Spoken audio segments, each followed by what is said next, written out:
Welcome to Out of the Common. We're a brother and sister duo with extravagant goals where we've had to bridge the gap from perceived reality to actuality. I have an early stage mining venture, potentially worth many billions, and Vanessa, she's an experienced healer. She connects the spiritual, energetic, and physical pathways within her functional wellness clinic.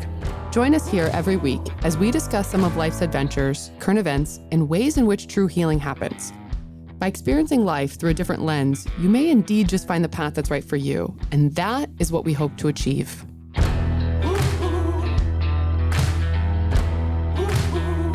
Everything is energy. We want to push you to look at life through the lens of energy and vibration. Not all is what it seems. I found a quote from Albert Einstein that I enjoyed. He says, "Concerning matter, we have been all wrong. What we have called matter is energy, whose vibration has been so lowered as to be the perceptible to the senses.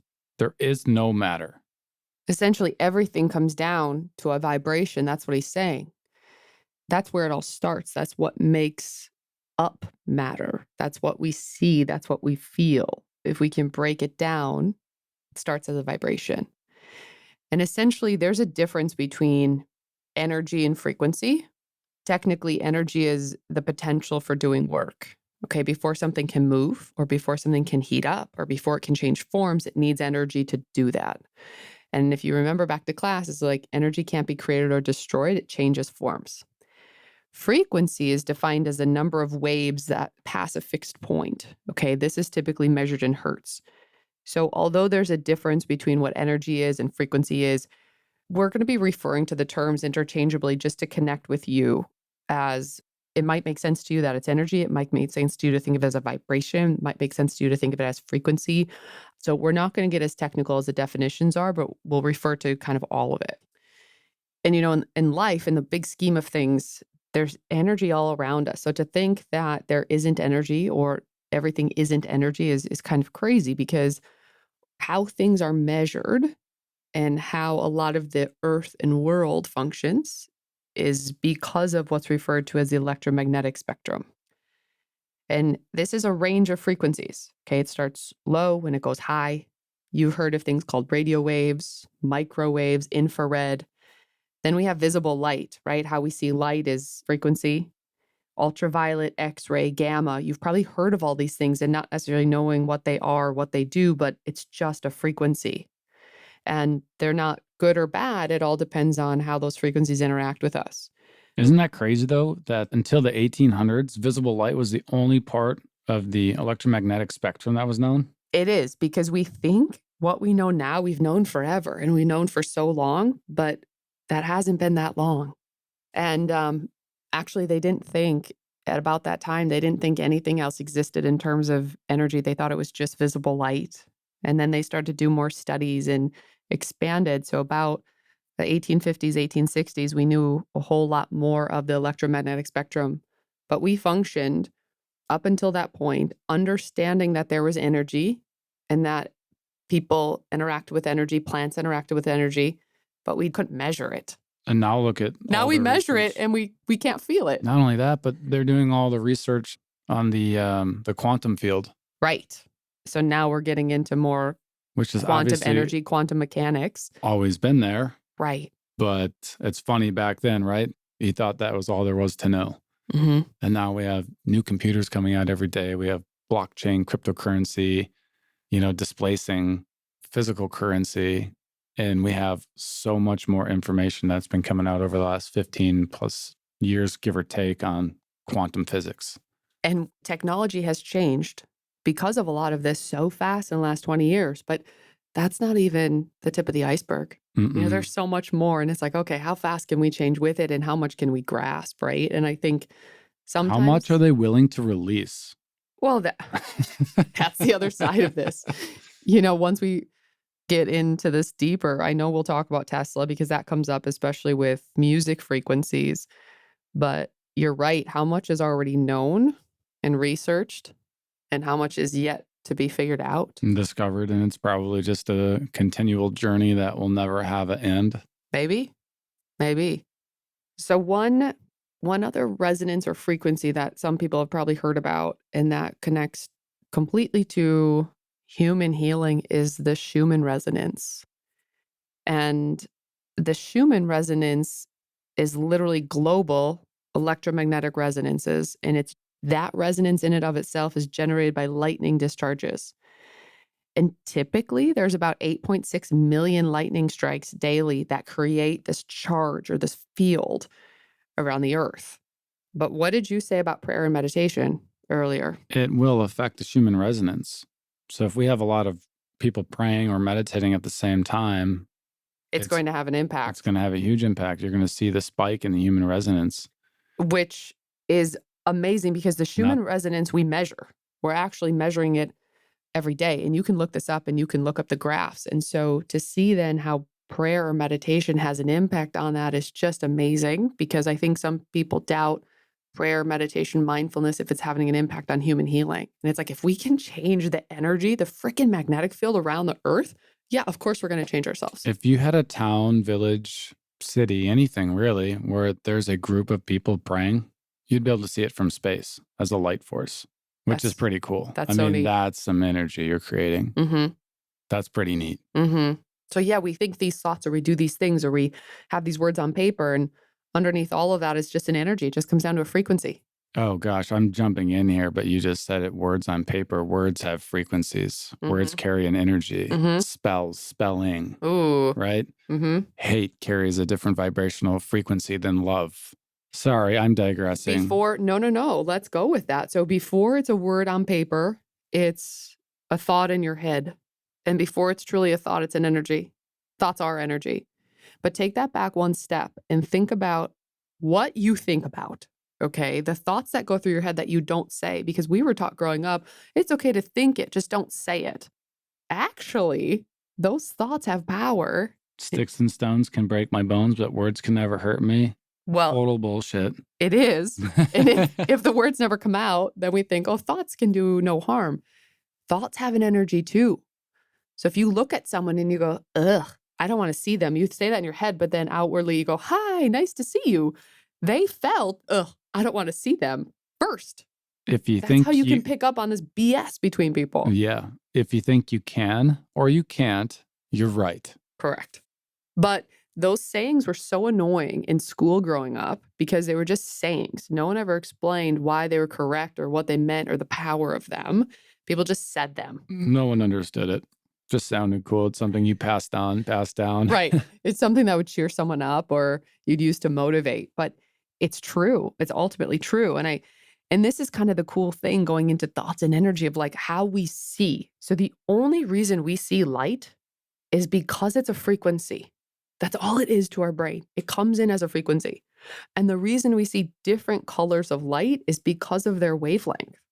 So red is red because in the visible light spectrum, it's longer than violet. That's the only differentiation. Just think about that for a second. Why you see color as a wavelength coming into your eye, being computed by the brain. It's not a thing. We're looking at this stuff as things. It's just a frequency. And I have to jump in here again and totally ruin this.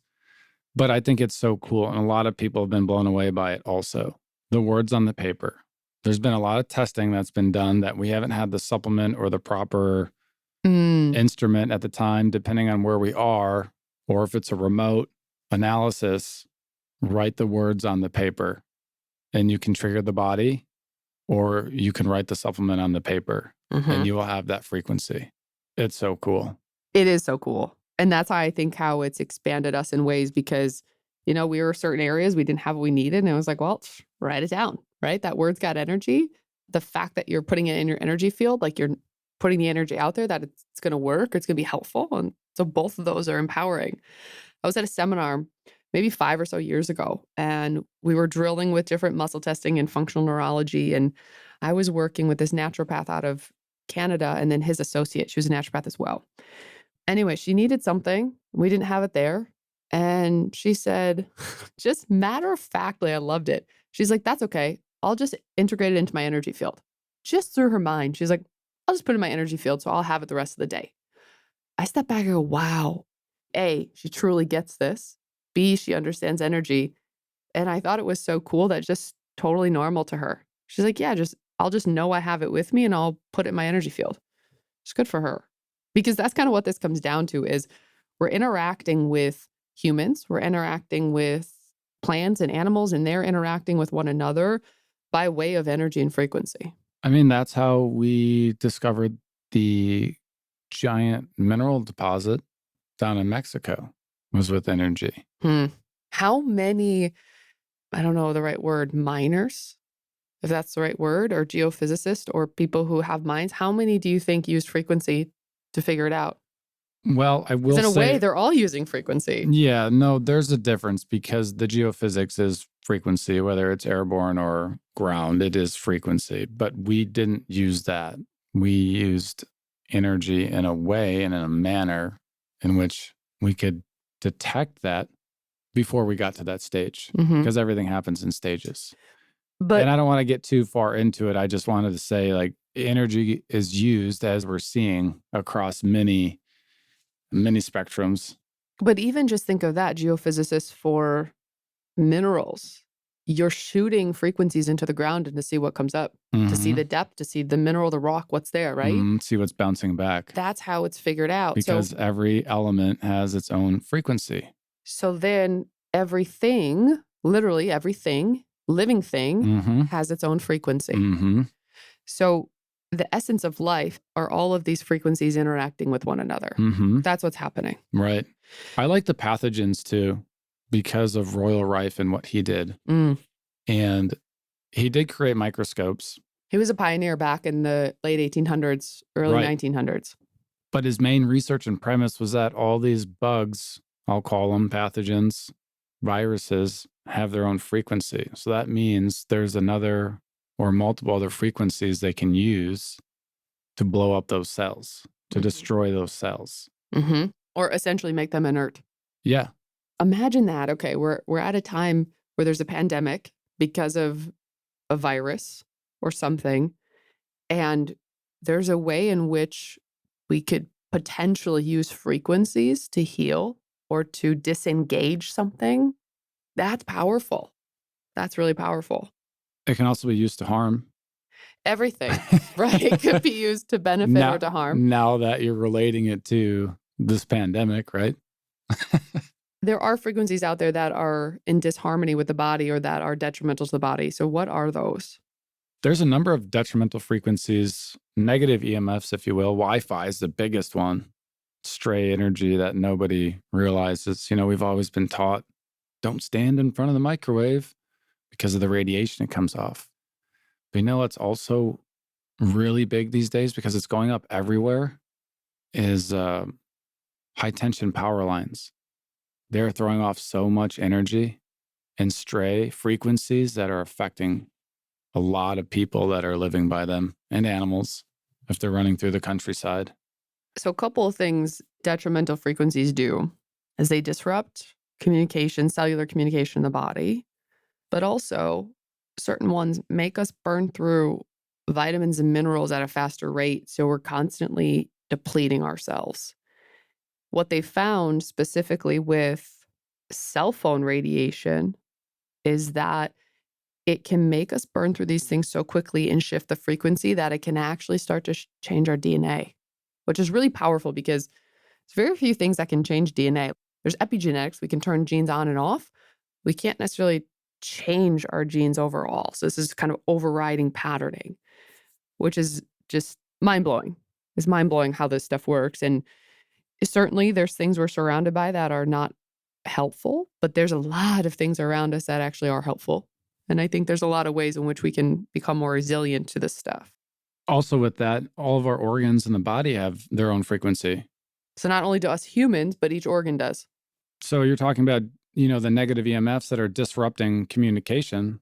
They're disrupting that communication from brain to organ, and the effects that it could be potentially harming. So how I explain this to people in terms of like how this works, because we talk about energy a lot in what we do at OV. And usually when people are new to this, they're like, I just don't get it. And I'm like, okay, this is what's going on. Every living thing has an energy or a frequency. So the frequency around you is either going to harmonize with you or create dissonance. That's it. So if it harmonizes, it's going to be like a chord. think of that as a piano or a guitar, and it's soothing, it sounds good. You know it matches. If it doesn't interact with you positively or it creates dissonance, it's going to be like nails on a chalkboard, and you're going to know it. So harmonization or concordance, if you will, is movement towards harmony. Dissonance is movement away from harmony. And I think what we're doing with our body all day, every day is trying to find harmony. And so we do that with interactions, what we put into our body, food, vitamins, minerals, people, thoughts. I like that you mentioned food because you're right on. All of our food, if it's organic, fresh produce, or Even local. yeah, If it's closer to you, it's going to have a stronger vibration. grass-fed beef, Beef. for instance, no hormones, right? Is going to have a higher vibration and a better energy connecting with your body. A lot of this other food with all the pesticides, meat that has the hormones, the fillers, it is extremely detrimental. It's just a dead end. There's no energy. There's nothing good there. It's dead.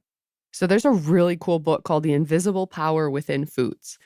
And it's pictures from the cellular level of a comparison of organic and non-organic food. And it shows you the cellular structure. And it's amazing to see the difference. There is absolutely a difference. So when you think of a food, is this good for me or bad for me? What kind of energy does it hold? What's the vibration? Don't think, is it healthy or unhealthy? Don't even think of it as a food. Think of it as an energy, a frequency. How does it resonate with you? Or how's it going to make you feel? Because ultimately, that's it, right? So if you eat and you go, I don't feel good. Well, sure, we can talk about the physiological processes that are happening, or you can talk about just, hey, that just downregulated you energetically. Yeah, let's just call a spade at its most basic structure. It just put you in low gear. Yep. Versus foods that make you feel good. I mean, even going off of the foods, disease is a big one because people with disease, they are out of balance or out of alignment or resonant with the Schumann resonance.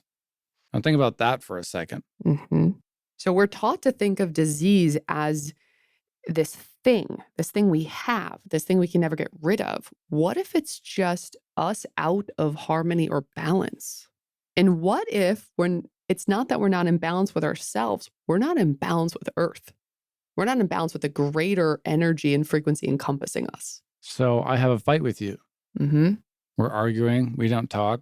We have created a disharmony between us, right? And I'm only saying that to tie it back into thinking about our body with the resonance of Earth. Okay. And being in or out of alignment. The problem is that everything that they're doing, whether they're seeding clouds with nanoparticles, the Wi-Fi, the towers, the cell phone towers, that is, the lines that they have running underground, they're all working to create disharmony within us. So sometimes a reason you don't feel well or it's not working, even though you're doing, quote, everything right, isn't you at all. It's actually what's going on around you. So I love this part. You brought up that organs have a frequency. So the Schumann resonance is 7.83 hertz. That's kind of the main resonance. The hippocampus, part of the brain that controls emotions, learning, and memory formation, also resonates at 7.83 hertz. Part of the brain resonates at the same frequency as the Schumann waves. That is literally our connection to Earth. So we talk about being grounded. We need to be grounded and rooted, but yet our brain, our mind, the higher part of us also has to be connected. And specifically the hippocampus, as that controls emotions, learning, memory. Isn't that's so cool? That just blows my mind. Energy is cool. So there's a connection between our human frequency and Earth's frequency, more than just what people feel. It's literally the same frequency parts of us. So then when we get into talking about healing of the body or foods you brought up, okay, or supplements or herbs, what I always think of is it the physical thing or is it the energy of that thing? Well, that's the whole basis of your clinic. Because there's physicality to and therapeutic doses and herbs that have been shown at this dose, they do this, right? Foods at this dose, it does X, Y, and Z. And it may help that person. which is in and of itself really cool that foods and herbs and homeopathics can be healing. But what if it's not so much the thing, but the energy of it that resonates with you? And you're right. This is essentially kind of what we do and what we think about at the clinic, because we're always looking at things from a different perspective. We have to. People come in and they've either been everywhere or they don't feel good and they're told they're normal. So we can't go down the same route that they've already gone down, right? But even all your testing deals specifically with energy, the energy of the body, the energy of the supplements, and how those resonate. With or against the body. Correct. If it's the right one. So everyone is treated differently because everyone is different in that regards or that respect. Right. Everyone has to be treated differently, like in school, everyone should be treated the same. No, they really shouldn't, because everyone's not the same. We need to interact with people differently. Parents should be interacting with their kids differently because they're different beings. Right. But on the basis of energy, they have to be treated differently. Everyone has their own frequency they resonate at. So you have to meet them at that frequency or that energy. And that's where you're assessing and testing to create change.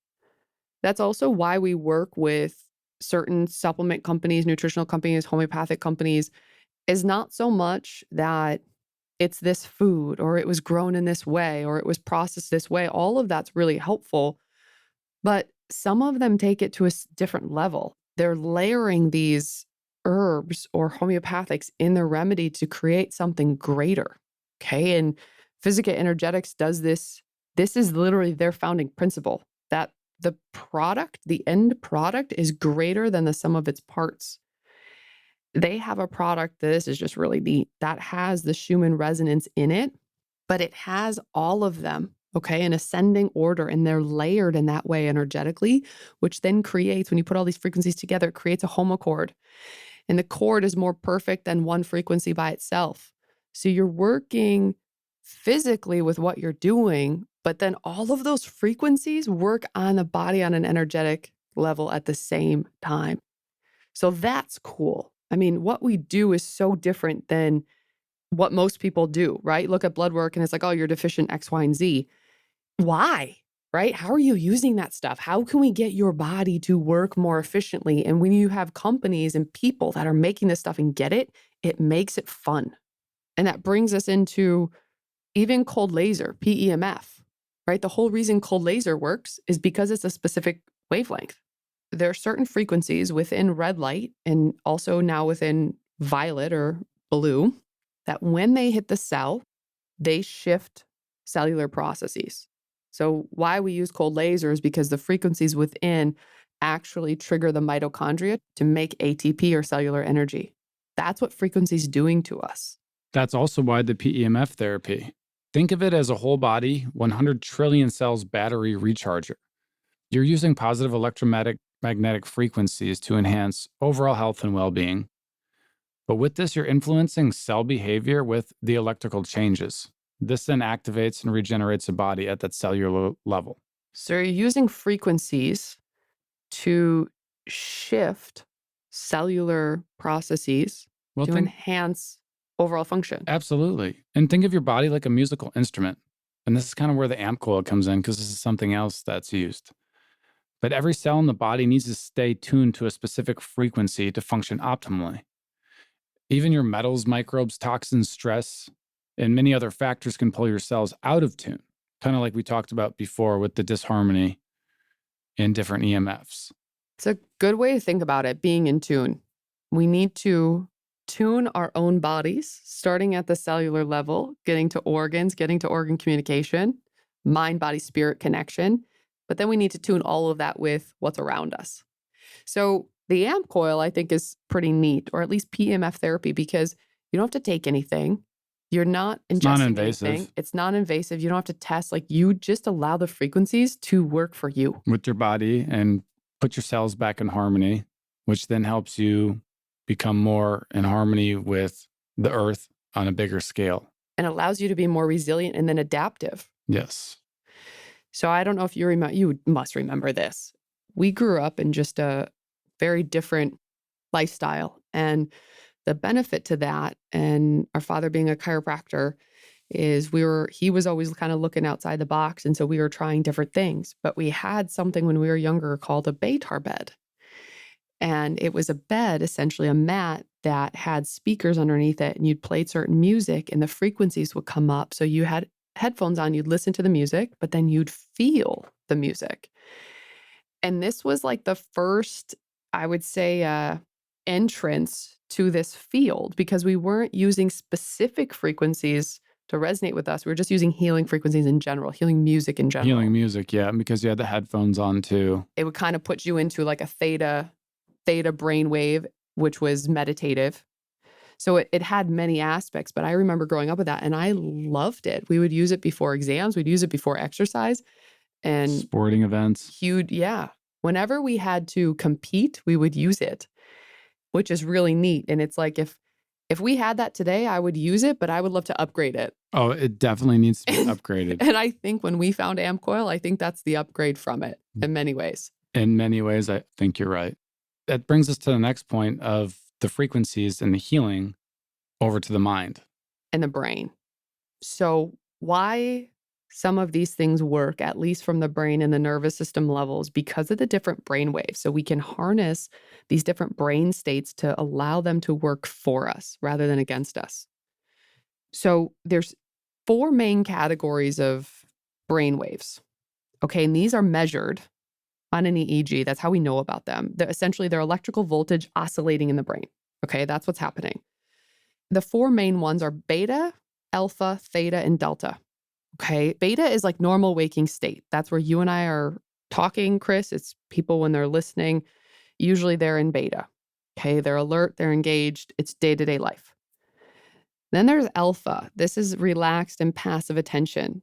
So alpha brainwaves are dominant during quietly flowing thoughts and in some meditative states. So this is like when you feel relaxed and you're in the shower, you're actually in alpha brain state. Theta correlates a little bit more to sleep. It's deep meditation or sleep. And then last but not least is delta. Delta is actually when we get into deep sleep. So the stages of sleep, one of them is deep sleep, and we should be in delta brainwaves. And this is where deep healing happens and regeneration. So this is why delta brainwaves are so important. And if you listen to our recording on Gabe, we were using the amp coil. It was outputting delta waves, so we could kind of put those waves or that energy into him and allow him to start to heal because he wasn't getting into deep sleep. Now, can meditation get you into a theta or delta brainwave state? Yeah, so meditation essentially brings you either into alpha or theta. It kind of depends on how deep you go in your meditation, but that's one of the reasons and why meditation works. Mindfulness does the same thing. Mindfulness is different than meditation. It allows us to essentially be present in the moment with what you're doing. So that is bringing you more out of beta and into alpha. You're in the moment. Even an athlete will get in the zone. They're in alpha. They're just focusing on that one thing. Music's kind of doing the same thing with all of these, which is kind of really neat because of, I don't know if you call it the history of music, but there's definitely history there with the frequencies, right? Music was used to pass along stories. Music was used to heal. Music is a frequency. That's how we relate to it. That's why it is so cool.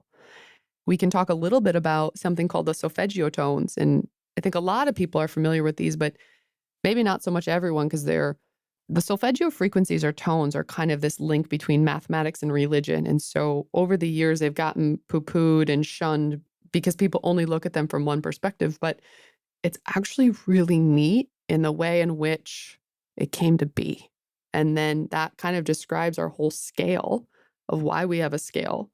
And it explains a lot of why healing happens. And they're found in the Gregorian chants, which again, if you've heard the story on Gabe and his deliverance, that's what was used to initially trigger the demons. Because of that positive healing energy. I was playing, actually, while I was testing someone, I was playing Gregorian chants to kind of trigger something within them and just to see what would happen. And you know what they said? They said they smelled the incense of church. Wow. That's a memory. Which is myrrh and frankincense. Right. I mean, that's just a strong memory. That's cool. That's cool. That's pretty neat. So Solfeggio frequencies, how are they created? What are they? Essentially the vocal note scale, do, re, mi, fa, sol, la, ti, do. is known as a solfege. Okay. And this scale was known, but it wasn't able to be passed on because there was no real notation. Okay. So it was a monk that figured this out, that created the standard notation and made it user friendly, if you will, allowed it to be passed on because monks were passing on these chants, but it could take years to learn them because there was no note scale. And so what happened is that solfege is actually found in the hymn to St. John the Baptist. That's in its original form. And if you listen to that, if you go find that, it is very calming and soothing. It's beautiful to the spirit. It really is. So that is the basis for the do, re, mi, fa, sol, la, ti, do. But again, at this point in time, we didn't really know what that was. We had to create it. So then people started getting interested. It wasn't until the 1970s about that this started to get researched more. And what they found is that there's a pattern in the Bible, and these things are repeating themselves. There was a pattern of 6 repeating codes around a series of sacred numbers, 3, 6, and 9, and those are talked about often as the sacred numbers. The verses then were deciphered, okay, because we want to figure out, of course, what does it mean? Deciphered using the Pythagorean method. What that is it reduces a verse down to a single digit integer. So then you have a code, okay? Well, those integers correlated to hertz or frequencies. And when they went back, those frequencies are found in the hymn to St. John the Baptist.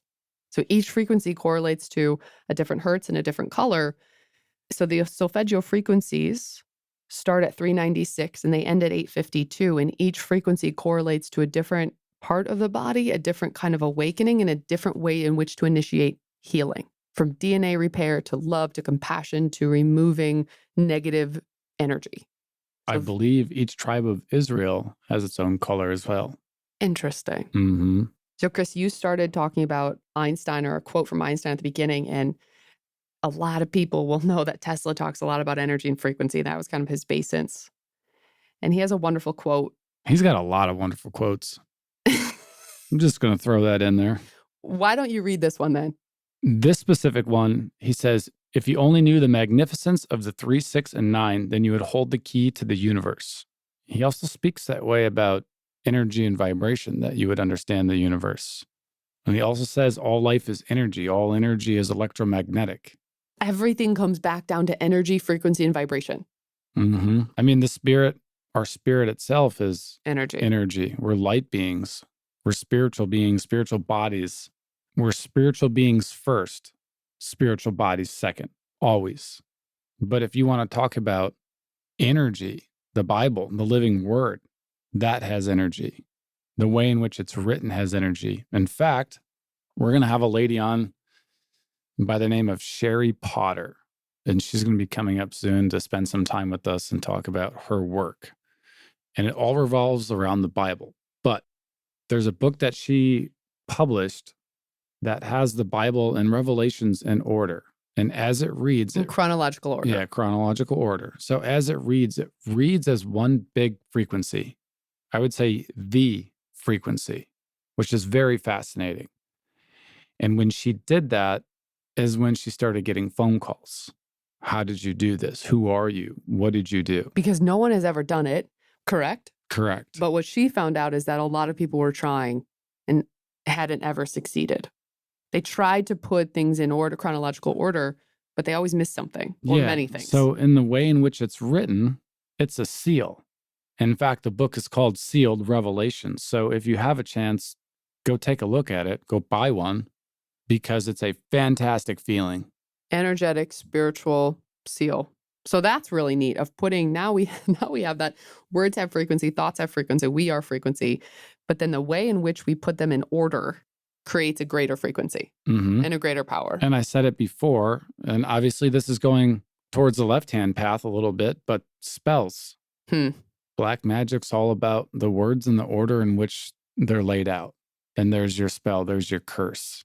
But let's get off of that, because the Bible and how that's written, right? It's the living word. It carries life force. It carries energy. It is the bread. It is the well. So what if, and I know you and I ran into this with Gabe, like what if as you're reading it, you don't understand it?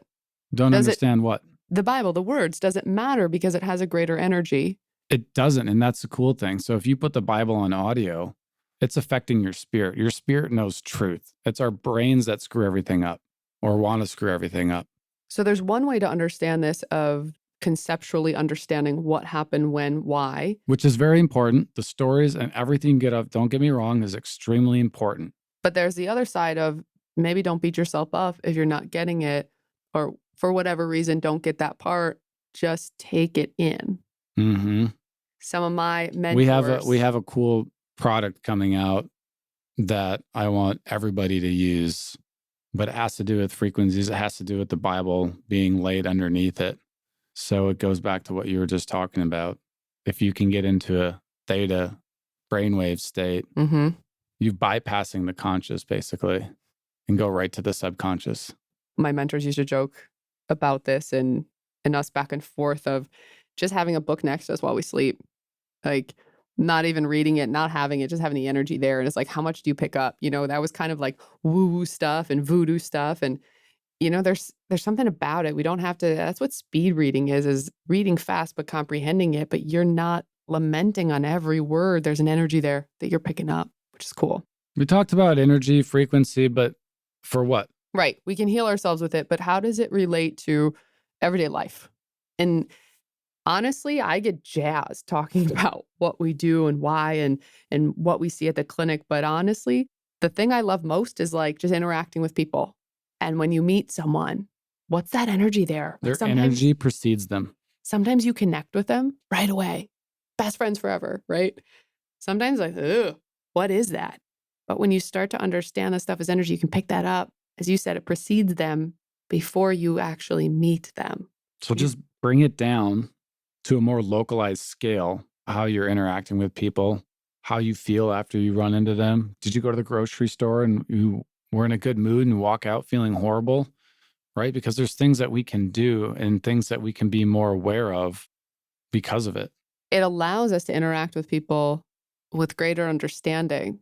And I think with more compassion as well, because you realize it's not necessarily the person, it's that energy. Maybe you didn't have a great conversation, but maybe it wasn't the conversation. Maybe their energy was just we're not fighting against flesh and blood. Right. And I think that sums it up. But not only with that understanding, you have the ability to change the outcome because of it, which is powerful. You start your day off great. Something happens, huge snafu, just frustrated. By lunch, you're wanting to just go home or go do something or get out of the scenario you're in. Just stepping back and saying, okay, it's an energy that I want to get away from or out of. How do I change the energy, the frequency, or how do I just change how I'm absorbing that energy? If I'm absorbing it, you can change your whole day. Every day can be a, quote, good day or positive day. It doesn't have to be ruled of what goes on around you. Thank you for listening. Join our community at outofthecommon.net and pass along a prayer and positivity today.